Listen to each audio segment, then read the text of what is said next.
'Tis the 3rd of the 12th, 2024. That means, ladies and gentlemen of the F1 jury, it is Talk It Tuesday, and we will go long because why? Well, because there are very many F1 threads at which we need to pull.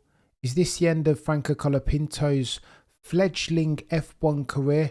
Hadjar has chimed in, so too has Yuki Tsunoda, because of course they were in line for that Red Bull Racing seat and or the Visa Cash App seat that one time Danny Rick held. It is techie at Red Bull Racing. Verstappen, Maximilian Verstappen, for some say soon to be 5-time champion, has had some words to say about one Lando Norris, and very well he might. Pierre Vacher, Red Bull Racing, the heir to the Adrian Newey aerodynamic crown at the Bulls that are red, has had some things to say at McLaren Mini DRS gate. So too, Albert Fabrico has talked about Lando Norris, the fact that the dude didn't pull out, didn't take his foot off the throttle as he was going into yellow flag gate turn 1, and what that means for the FIA. And so too, we've got to talk about Mohammed Ben Sulayem, who is restructuring in earnest the entirety of the FIA, because that chap does not want to be investigated, nor does he want to be held accountable for his multitudinous, at this stage, indiscretions. Jacob, you're an absolute legend. I would love to go and diatribe about the FIA, the history between the FIA as the regulatory body and the F1 that is the sporting endeavour, but I feel like it's very techie. Jacob, I need to go away and do some proper due diligence to chime in on that. First and foremost, first topic on the docket, Franco Colapinto. This could be the end of him. Oh, how the F1 gods can change their minds on a dime almost, lest we forget 4 or 5 weeks ago, Franco Colapinto, that Red Bull Racing seat alongside one Maximilian Verstappen, it was for him to lose. It was right there within his grasp, right? Surely Franco Colapinto was going to be racing alongside Maximilian Verstappen. We kept seeing Christian Horner and Oliver Mintzlaff come out of the Williams motorhome. They were interested. They were negotiating in real time, allegedly. Therefore, $20 million was the buyout clause. The money that Red Bull Racing, Christian Horner et al. Would have to spend to get their hands on one Franco Colapinto. There were a multitudinous of arguments for that chap. He has a country, no, a continent behind him. Argentina have been waiting for the next Juan Manuel Fangio and Carlos Reutemann for ages. Now this was him, Ayrton Senna lookalike, charisma for days, can work a room. However, over the past few races, as far as meritocracy, if indeed that's a thing in which you can be invested as far as Formula One is concerned, in December of 2024, Franco Colapinto has fallen off, some may say, yeeting it into the barrier. Once upon a time he was meant to be the next Ayrton Senna. All of a sudden he looks like the next Checo Perez, and I don't want that. You don't want that, and Red Bull Racing definitely don't want that, because for the avoidance of doubt, Checo Perez, by dint of his material underperformance season to date, has been the cause of so much rancor and travail. Not least, 40% of the bonus is how much the Red Bull Racing team in Milton Keynes, the employees back at the factory, that's how much they will lose, because Checo Perez hasn't been pulling his weight. He will be gone, I understand, at the end of 2025, and Red Bull Racing with Max Verstappen and somebody else will come into 2025 brand new and fresh. That was supposed to be Franco Colapinto. They were negotiating for it in real time. However, if you're going to cash 3 times in 3 races, then that surely is reminiscent of one Checo Perez. Like for like, Franco is meant to be an upgrade, not a sideways move. And so the momentum, let's say, behind Franco Colapinto, whereas before it was parabolic, now it's more stasis, if not going downhill. Hence why AMUS, the German publication, because all F1 publications are created equally, but some are created more equal than others, and AMUS is one of the good ones. Toby Gruner says that Red Bull nor Alpine are interested in Franco Colapinto as a function of his multitudinous ineptitudes and crashes over the past 3 weekends. Oh, the humanity. Yuki Tsunoda has chimed in as well, because you would think that Yuki's performed well enough. He's been around long enough, a member of the Red Bull Racing Junior program, which is important as far as Helmut Marko is concerned, that he's been a member of that program long enough to have a shout at getting a promotion from RB Visa Cash up to Red Bull Racing as a team. Being alongside Maximilian Verstappen as a proposition. You heard him a couple of race weekends ago saying, I'm prepared to fight with Max Verstappen. Give me then the place, said Yuki Tsunoda. And he's expounded upon those comments. He said, to be honest, I don't know what's going to go on. I don't know if I'll ever get that place at Red Bull Racing. Why though?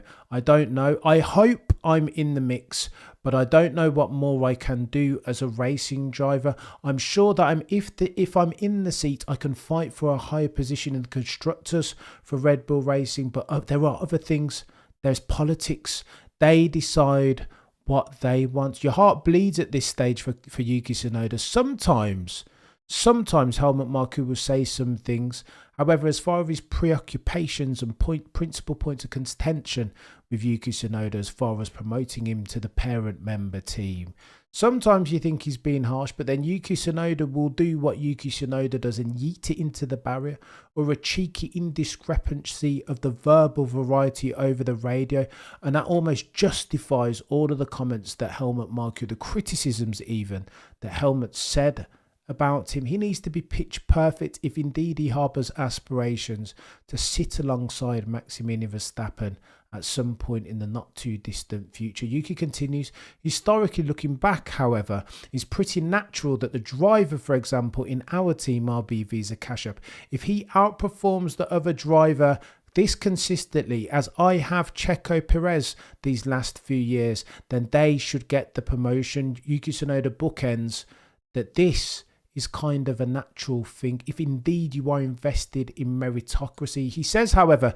maybe something's changed over the past 24, 36 months. The dynamics maybe, politics, Red Bull itself has changed after Mr. Matashit's passing away, Yuki says. I mean, one of the drivers has got a driver's championship, and this is a team that had success since quite a long time ago. So what they're doing is not a bad thing necessarily, but it doesn't really make sense for me that I am not in the mix as far as that promotion. I don't know much. For myself at least, I can't find many reasons why I'm not promoted, why I, Yuki Tsunoda, I'm not being talked about for that seat. Cisco, you're a legend. I only see one guy having Senna-like charisma, Max. He's fast. We'll get to Max, I promise, Cisco. You're far too kind. Gives 0 Fs about the FIA, has a bad relationship with the British media, but beside that, they're the heart of the people. Senna would be proud of Maximilian Verstappen, and I don't hate that. I will come to Max in short order, I promise. Helmut Marko responded in kind to Yuki Tsunoda's statements, and he said the following. He has now delivered 2 very good races in Brazil and Las Vegas. Unfortunately, as far as Yuki Tsunoda is concerned, we measure no gauge performance in long form. Even a broken clock gets it right twice a day now. Helmut Marko continues, and I quote, unfortunately, before the Brazilian performance, the very good one, and very good performance in Las Vegas. Prior to there, he made 2 stupid mistakes in Brazil. Before that, Yuki has the speed, but he lacks the continuity, says Marko, and stability. When it works for him, it works very well, but this game is about consistency. What have you done for me lately? Marko bookends by saying, and I quote, there will be a meeting on Monday after Abu Dhabi, and that's when the decisions will be made. Oh, the humanity. Who have you got?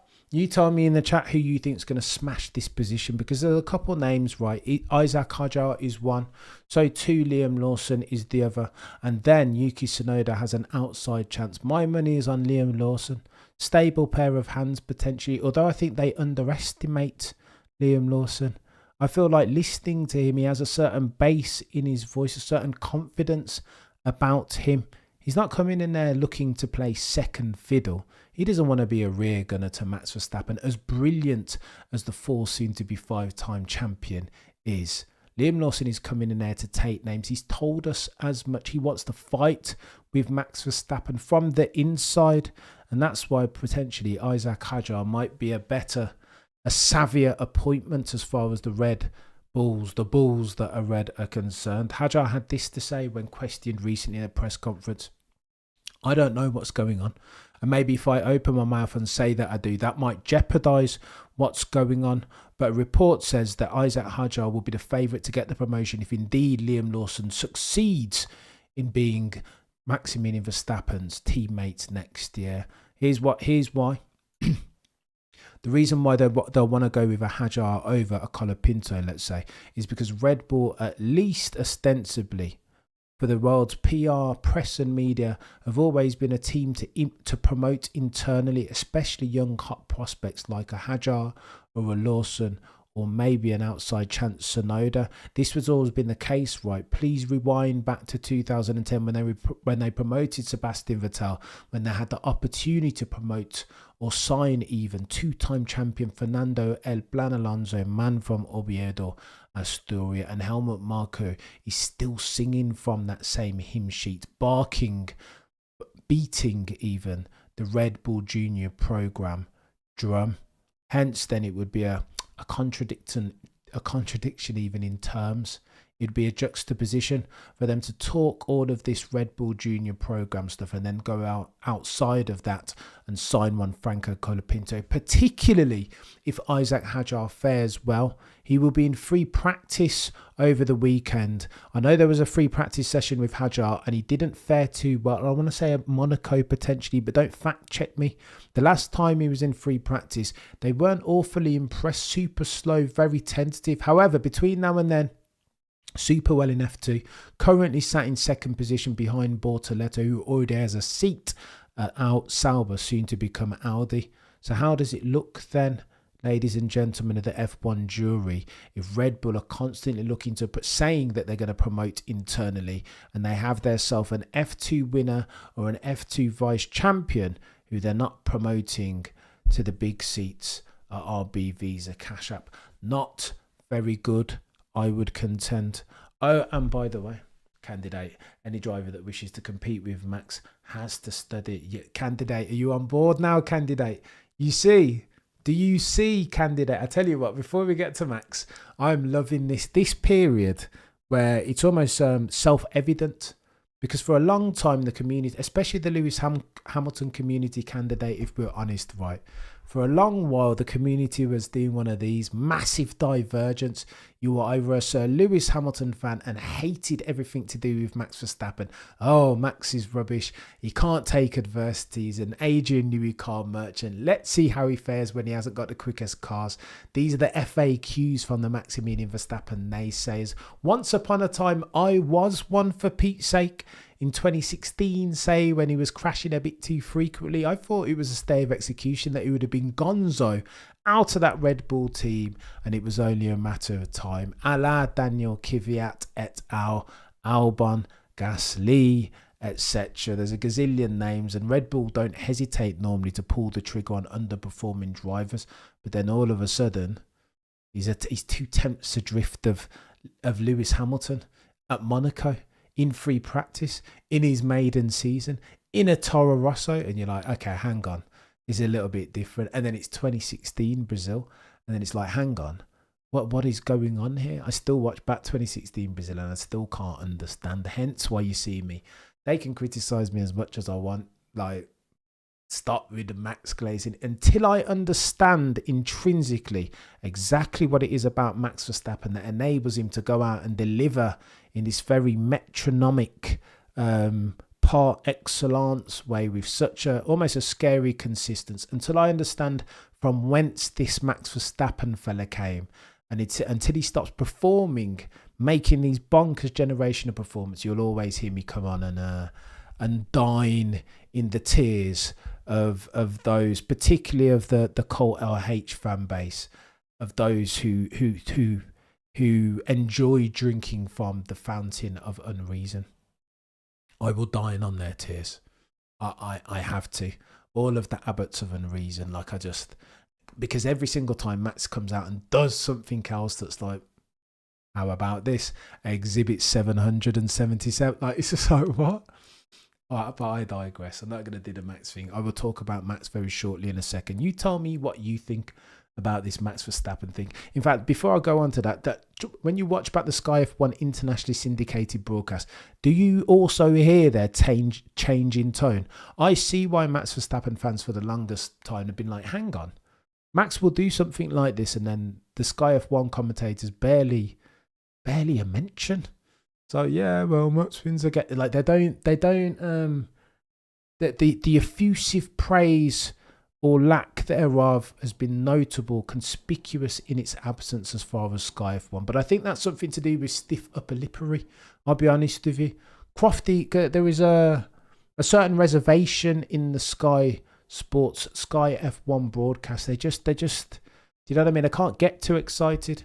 There's a dude on the DAZN broadcast team. I can't even remember his name. Spanish fella, refers to Alonso as magic, and they go hard. They are partisan, but they lean into it, and it makes that commentary better. So when Alonso does like he did at Brazil and a couple of years back and fends off Checo Perez, they lost their mind, and this dude was like El Magic. That's what they call him. That's their nickname for Alonso, and that makes the experience better. I'd argue, MS, you're a legend. Thank you so much. But it had to be done. Do you know what I mean? It was getting a bit. You guys are in the chat wondering when I was going to become Cameron again. The trim was long overdue. Oh, and by the way, Red Bull technical director Pierre Vacher has had some things to say about McLaren, as you do. He said as follows, talking about mini DRS, talking about Baku, talking about how they've leveraged a potentially unfair advantage in FlexiWing. The context to this is as follows. Take a look at Lando Norris's pole lap at Italy. Nobody's talked about this, but, we like to go away and do some investigative journalism, a bit of our own due diligence and our own research. Go and watch the onboard of Lando Norris's lap at Italy, Monza this year. The front wing is doing one of the, honestly, as you guys looking at it, the front wing's doing one of these, flaring up like an eagle's wings. Like it's about to take flight. The comparison, the good analogy that I've heard is like it looks like an airplane in landing gear. Everything is coming up. And then you only need to go back and take a look at Oscar Jack Piastri, defense of Charles Leclerc at Baku, no less. Just take a look at the wing. You'd ask yourself a question in real time, right, if we had our common sense engaged and weren't drinking from the fountain of potential Oscar Jack Piastri greatness to be fulfilled at some point in the not too distant future, hopefully. But I bought into it. I was like, oh my gosh, this is a generational drive from Oscar. Only then do you go back and see the bloody mini DRS. You're wondering why Charles Leclerc didn't even have a bite at Oscar, didn't even show a wheel up the inside, all of that second stint, and it didn't really make any sense. And then you go back and you see the replay, and there's a little mini DRS. Even when Oscar, all of that, from the second that he overtakes Charles, of course, by extension, he doesn't have access to DRS because he's in front. I know that there are these DRS bait games that Alonso and Lewis have played in the not too distant past. So too Max and Charles Leclerc at Bahrain, if I recall correctly, a DRS chicken of sorts. But they weren't playing that. Oscar nailed the overtake on Charles and then was using this little mini DRS all the bloody while. You could see it. It was like the corners of the Joker's smile in Batman. It was just wide open, was it not? Cisco, you're a legend. Honestly, there are only two candidates for the RB seat. RB needs experience and points, not young up-and-comers. Alonso and Hulk needed. Do you think so, Cisco? Times are changing, mate. Cisco, your phrase, your assertion would stand true if indeed we were talking 24 months ago. But you know that between now and then there's been a paradigm shift. Back then, it was all about a steady pair of hands, experience over keen, eager, young, hungry lions, hot prospects like a Hajar. Now Colapinto's jumped in, Behrman's jumped in, Andrea Kimi Antonelli. We are indeed in the sim era where these young bucks can drive. They find it easier to drive these F1 cars than they do the F2 cars. They're grippier. The aero is more effective. Therefore, it's ground effect. So they're driving them quicker. The only thing that stands in their way as a tropiezo, a barrier to entry, is the weaker neck muscles. but driving them has never been easier. And that's why the opportunity cost of letting a Hajar go and keeping a Checo Perez has never been higher than it is today. Hülkenberg would have been good 24 months ago. We could have had that conversation then, Cisco, but not any longer. By the way, I digress. Pierre Vacher has talked about this McLaren circumstance, and he said as follows, and I quote, "But if you look at the McLaren rear wing, sorry, but that is more than operating in the grey areas. Without that rear wing, the Mini DRS earlier this season, they will not win Baku, and if you put that in now, the Constructors' Championship would look very different now." He's right, is Pierre Vacher. But I'd put this forth as a supposition. It's a little bit rich of Pierre to be saying this, particularly as Red Bull Racing have raced hard, fair sometimes, but very hard as long as I can remember. They've operated on the fine margins in the grey areas. Indeed, you could argue that his mentor, Adrian Newey, not long departed for Aston Martin, that Adrian Newey has made an industry or a career off of operating in the grey areas, fine margins. Safak, you're a legend. Can we do a cheeky poll? What George said, I would have won the championship in the RB. Oh, Safak. Go on then, we'll get to George in a minute. Remind me, Safak, and you're too kind. I will get a little cheeky poll out there. But I want to cover these topics. There's too much to cover. Too many F1 threads at which we need to pull. Albert Fabrega on Twitter has put out a cheeky graphic showing the differential on telemetry as far as Lando Norris into turn 1, lap 31, as versus Max Verstappen. You know already for table setting that Max Verstappen eased off, having so two different vistas of the truth is what they got. Lando Norris was behind in second, Max Verstappen in first. The yellow light came on after Maximilian Verstappen had passed it, so he only got one bite at the cherry. Double waved yellow flags as he's about to start the turn into turn 1. Again, did super well. Peripheral vision, any. 2020, any. God tier race management, any. Maximilian Verstappen is all of the aforementioned. Saw the double waved yellows out the corner of his eye and signalled that he saw and understood the potential danger by easing off the throttle ever so slightly. And you can see that in the telemetry. The FIA can't throw. I mean, Max would have been fuming already, having lost the pole, fuming at George Russell for protesting and making him, in his own mind, being pivotal to Max Verstappen losing that pole position, that very hard, well-earned, well-deserved pole position I have, you know. And so he wouldn't want to be getting, he's not prepared to get penalised. He doesn't want to give them any more excuse because he knows how temperamental and how consistently inconsistent the FIA have been in recent times. So he eases off. And then the very second that he eases off, he's watching Lando Norris. That gap goes down from 1.7 seconds to 1.2 seconds. Bang to rights. Therefore, Maximilian Verstappen jumps over the radio and asks GP, take a look at Lando Norris's telemetry. Because he's caught up massively, materially so, over the course of that yellow flagged phase of turn 1. They check it, and true to form, Lando, he didn't ease off. And this is the telemetry piece that Albert Fabrega on Twitter is showing the extent to which, the extent of the difference even in the telemetry, because Max eased off, Lando Norris kept his foot buried in the throttle. Post the race, Lando said, you know what, I don't know what was going on. I don't understand. I'm not stupid. I know what a yellow flag is, but I must have been confused, misdirected, or maybe I didn't see it. And I don't think he did see it. He didn't see it, but he had opportunity to two bites at the cherry when Maximilian Verstappen only had one. And that tells you the difference in the two drivers. Oh, and by the way, David Coulthard has talked about Verstappen and Norris and their rivalry, and some comments that Max Verstappen has said, lest we forget that prior to Lando Norris signing his multi-year long-term contract with McLaren, the boys and girls in the papaya-coloured car, it was true that Red Bull Racing and Christian Horner wanted to sign themselves Lando Norris because, for the avoidance of doubt, Lando Norris is not lacking in pace nor racecraft. He's super fast. 30 plus or 20 plus seconds in Zandvoort, the Dutch Grand Prix, on Max Verstappen. You don't do that if you're not a fast driver. Yes, Of course, you got to normalise and discount for the fact that he had the quickest car. But some of those qualifying laps and the poles that he's put down, he's nothing if not quick, Lando. And so understandably, Red Bull would have loved to sign him to replace the F1 flotsam and jetsam that is Checo Perez. That, ladies and gentlemen, makes perfect sense. But Max Verstappen, in saying that I wanted Lando to come and play with me, join me at this team because he's my friend, says more by what Max hasn't said than by what he has said.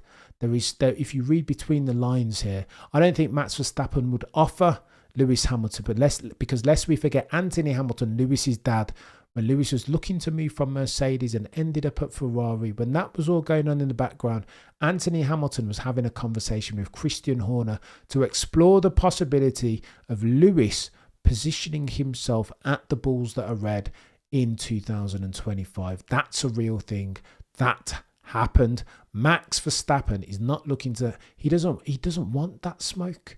Why would he want that smoke? This isn't me saying that Max can't beat Lewis, but why would you want, F1 is difficult enough as a pastime, as a sport as it is. Why would you therefore want to make it any more difficult for yourself, particularly if you're Max Verstappen, a god tier F1 mind, a brilliant racer, as good potentially as we've ever seen in F1 history?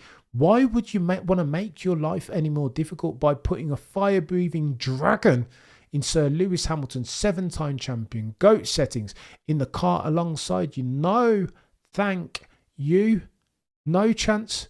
But if it's Lando Norris, he's a fire-breathing dragon, but a much smaller one, a much less imposing one, a much less threatening one than Lando Norris. Yeah, Max is saying, yeah, you can bring him over because he doesn't see Lando Norris as a threat. And again, that's not to say that Lando isn't quick.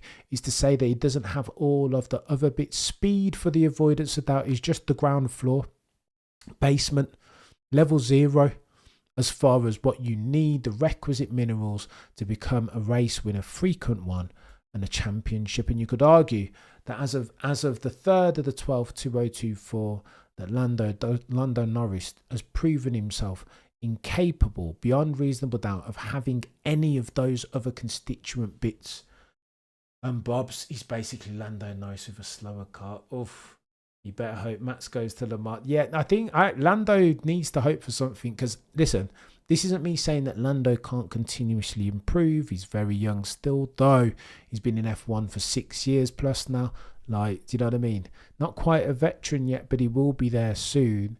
So Lando needs to, I think Lando just needs to be open and honest with himself, have a word with himself in the accountability mirror, be very introspective between now and next season, and come back a better man, a more resilient peddler, ready for all of the smoke that a Max in a Red Bull is going to bring, and a resurgent Lewis Hamilton, and so too a Charles Leclerc in a red car.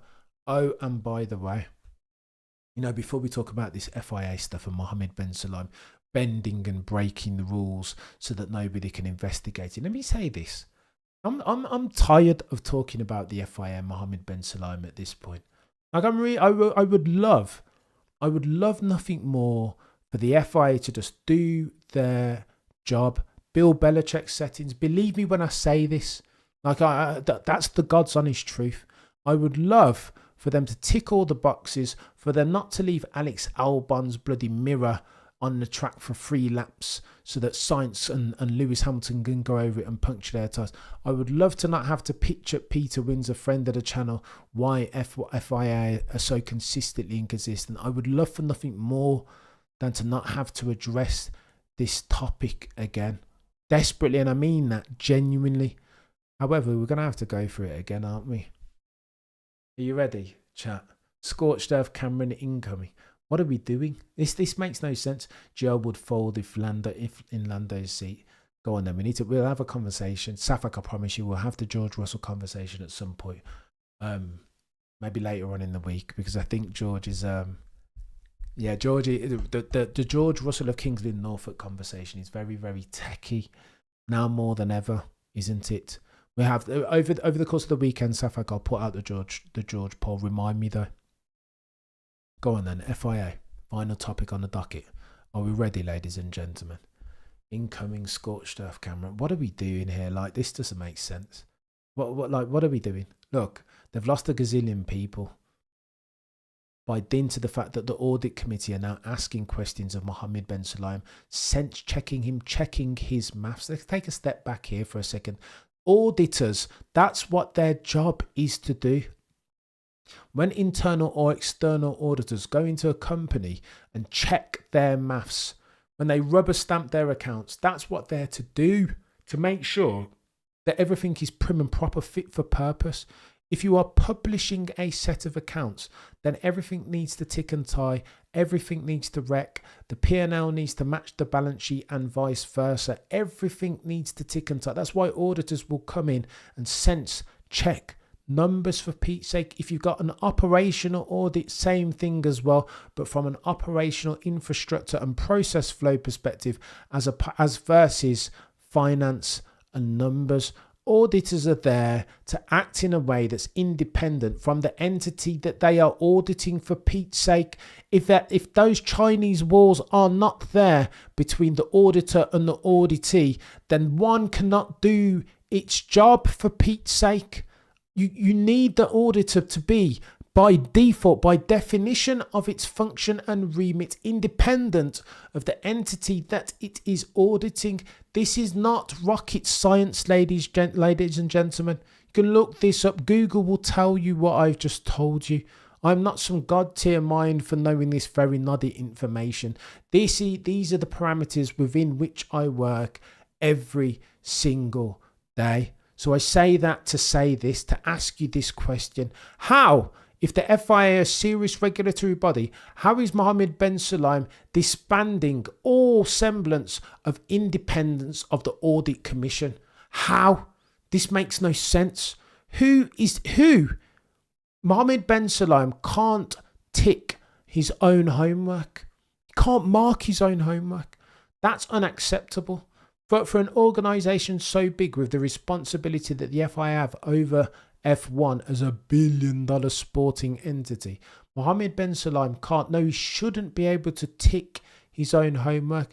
In the case as an Exhibit A, if indeed Mohammed bin Sulayem has been allegedly been in the background trying to amend for the Saudi Arabian Grand Prix result that saw Fernando Alonso in third place, with the bloody big bright white Aramco writing title sponsor of Aston Martin. It looked good, didn't it? I understand Aramco podium at the Saudi Arabian Grand Prix. It's perfect, right? It's lovely. Tick, tick, tick across the board. Get our ducks in a row. All our financial I's and T's dotted and crossed respectively. I get it.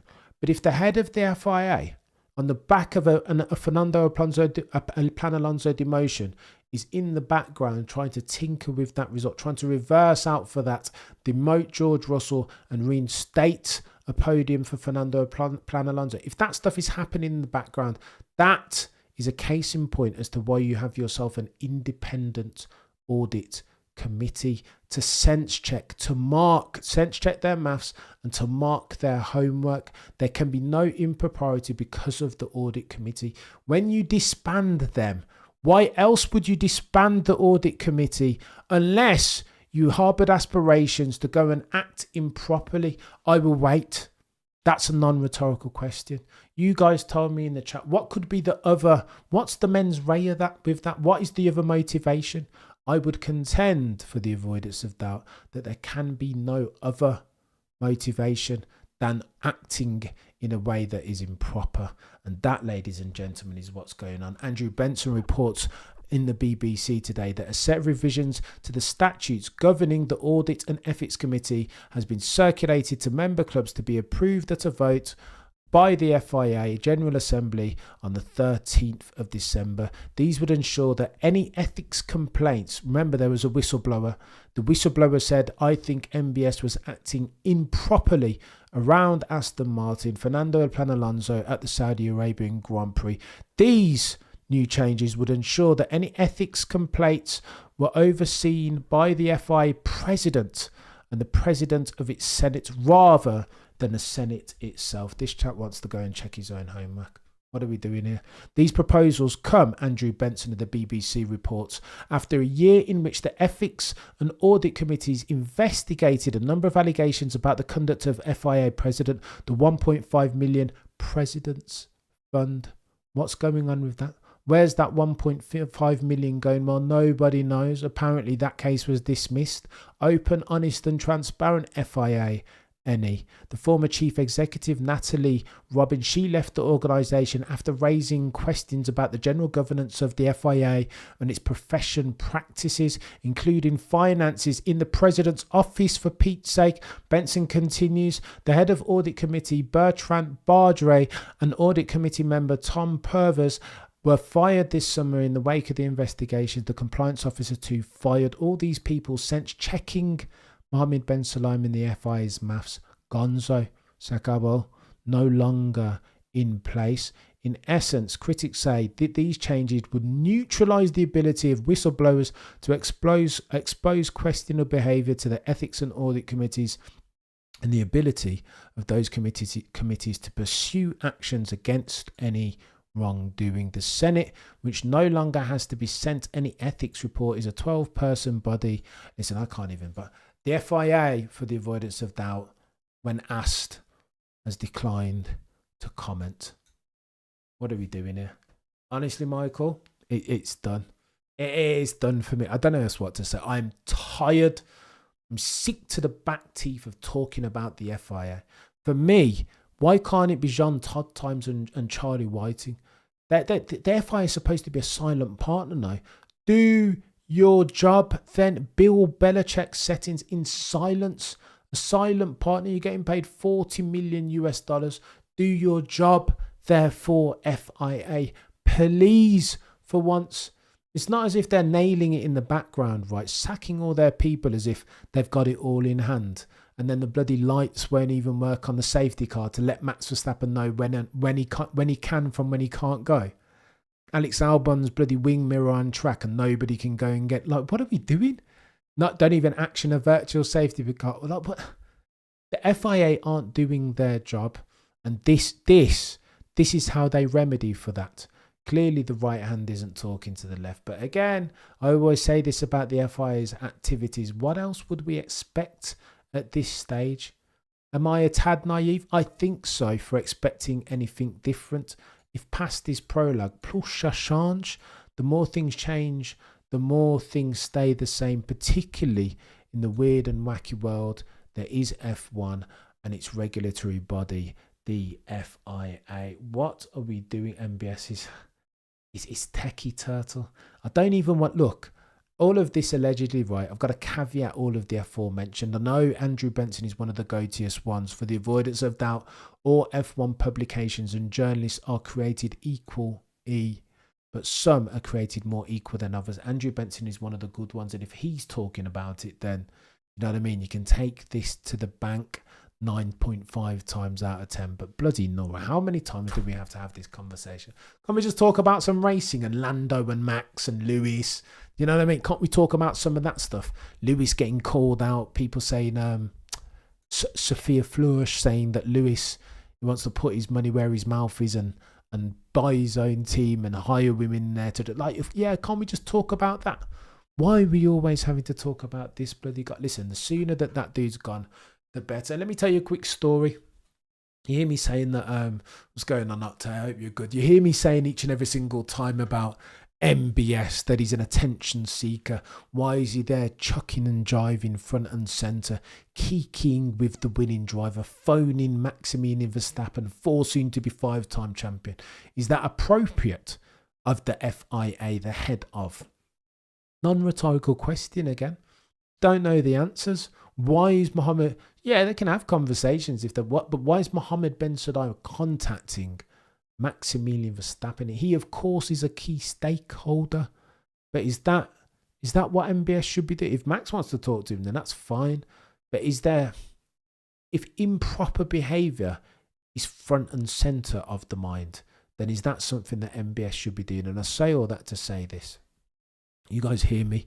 I know you guys think I'm being harsh on this fella, and sometimes I am. I'll open confessional. I repent for the aforementioned. That much is true. I go hard, but it's by dint of the love that I have for the sport. Do you know what I mean? I want it officiated properly. I want us to be talking about the drivers and the racing. Is that too much to ask? Well, apparently it is, as at December 2024. But here's the clincher. Every time I see that dude leveraging his power with a view to access this God tier level of attention, or enable even his God tier level of attention seeking, being front and center, it makes me think of this. I had a conversation once upon a time with an F1 content creator, and that F1 content creator said as follows: I received an email from the FIA asking me to follow Mohammed Ben Sulayem.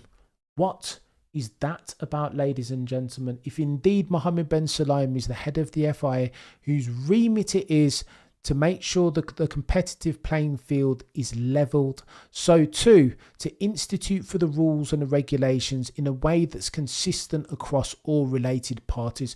If those are the two central tenets of Mohammed Ben Sulayem's role, then why are the FIA pinging out F1 content creators and media influence, social media influencers, with a view to institute, no, facilitate and enable their following him on Twitter?